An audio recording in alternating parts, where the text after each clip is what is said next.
அனைவருக்கும் வணக்கம். நம்ம இப்போ பார்க்க போகிற இடம் கன்னியாகுமரி மாவட்டத்தில் சுசீந்திரம் ஊரில் தான் ஒரு 6.5 சென்ட் வீட்டு மனை விற்பனைக்கு வந்திருக்கு. வடக்கு திசை பார்த்த பிளாட்டு, பக்கத்தில் வீடு இருக்குது.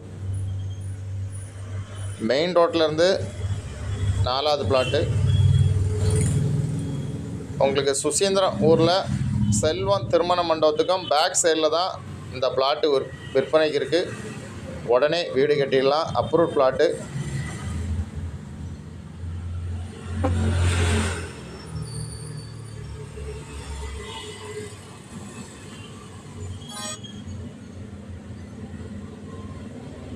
உங்களுக்கு சுசீந்திரம் ஊரில் வீடு கட்டுக்கு, இன்வெஸ்ட்மெண்ட்டுக்கு, அப்பார்ட்மெண்ட் கட்டி வாடகை கொடுக்கறதுக்கு லேண்டு பார்த்தீங்கன்னா இந்த லேண்டை வாங்கலாம். உங்களுக்கு யாருக்கா தேவைன்னா உடனே கான்டாக்ட் பண்ணுங்கள். தேங்க்யூ.